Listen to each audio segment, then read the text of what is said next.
Chapter 16. Suddenly, Yuri stopped and looked up at the surface of the water. What happened? I heard ZYUN's voice, from the surface of the water. Or maybe from higher up. You know, like from the sky.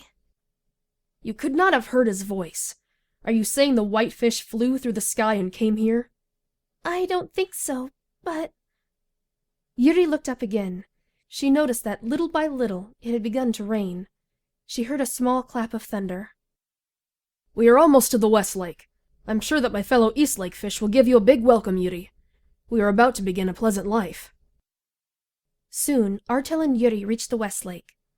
There was a variety of colorful, bright, beautiful pebbles there, but the water was slightly muddy and different from the water in the East Lake. Hello! I've just returned! Artel called around. There was no answer. It was quiet as a graveyard, and they could see no other fish. This is strange. Hello! Artel called again. Yuri swam after Artel with worry in her eyes. Artel, is this strange? It is strange, but... Then they felt the strong pull of the water. Something approached them from behind. As it came nearer, its large size became apparent. Artel and Yuri turned around and were so frightened that they couldn't move. A huge blue fish stopped in front of them. It was 10 times as big as either of them. In fact, they were no bigger than its eye. The fish's body was as blue as the deep sea, whose bottom nobody has seen. Looking at this fish made it seem as though the sea had swallowed everything in the world. Well, are there still 2 fish here? The voice was heavy and low, as if it had come from the bottom of the water. Who are you? Artel's voice trembled. Where are my fellow fish? I ate some, while the others escaped. Fear clearly showed in Artel and Yuri's faces. The loud crashes of thunder continued to sound from above. I have taken over this lake, and I'm going to eat you 2 now. Ah! Artel yelled, swimming away. Please wait, Artel! Help me! Yuri swam after him. The huge fish pursued them. Artel swam quickly, and the distance between him and Yuri grew. As Artel continued to race ahead through the water, the fish approached calmly, opening his big mouth. It caught up with Yuri. Help me! She said. The huge fish was about to swallow her whole when an object shot through the water at high speed like a shooting star, aiming right at the huge fish. This object forcefully collided with one of the huge fish's eyes. The fish was blown away by the power of the collision, and the object that hit it was equally blown away. Oh!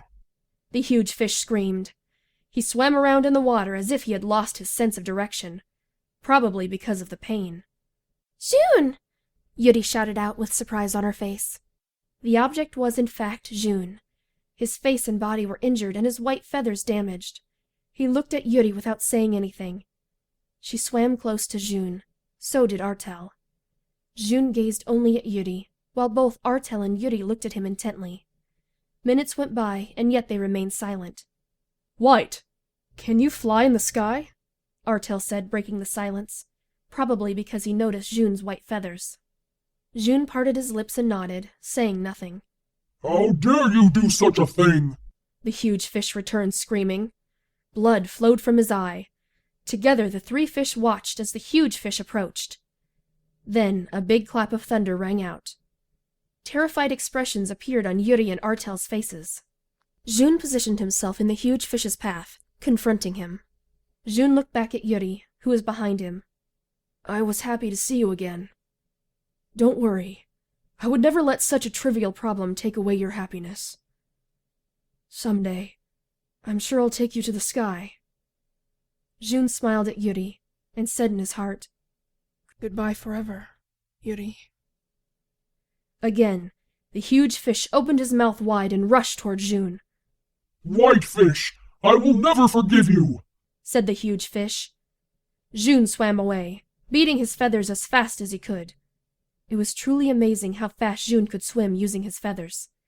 The distance between him and the huge fish did not decrease at all, but the fish still chased after ZYUN with a desperate look on his face, becoming furious.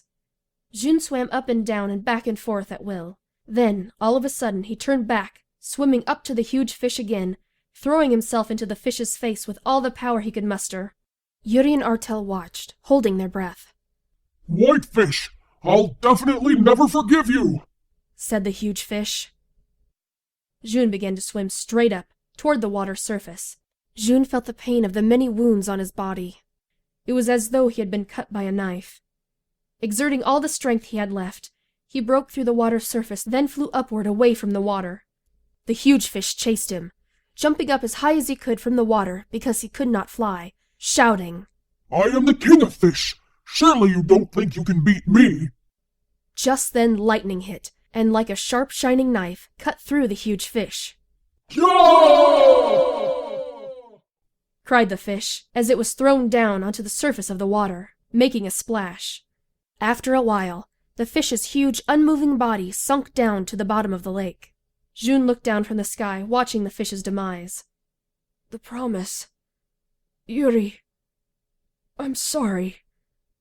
Sorry. ZYUN's voice became smaller and smaller. His body began to heat up and he couldn't breathe. His eyes closed naturally. He began to feel as heavy as iron, and he couldn't move his wings. Once he had flown high up into the sky, his body fell downward and landed on the water's surface. He never opened his eyes again. The thunder stopped, the rain slowed. The sky turned blue, and the sun reappeared, shining down on the water. The lake was calm and glistening, with no waves interrupting its surface.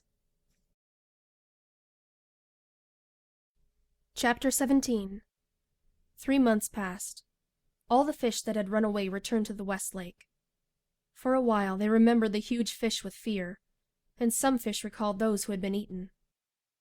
But eventually, they started enjoying themselves as though the fateful events of the past had never occurred. Around the center of the lake, lit by the many pebbles there, you could hear the laughing voices of many fish. Both Yuri and Artel were among them. Yuri was surrounded by colorful bright pebbles, plenty of food, and many cheerful fish. Hey, Yuri! You look depressed these days. What's the matter? Artel asked. Oh, no, it's nothing in particular. I'm okay. Yuri continued to look downward. You can't forget that day, can you?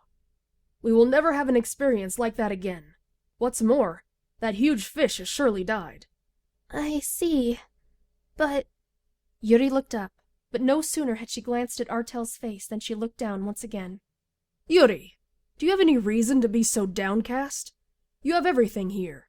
We have delicious food, beautiful things, and enjoyable friends. Plus, peace has returned to this lake. Is there anything we're short of?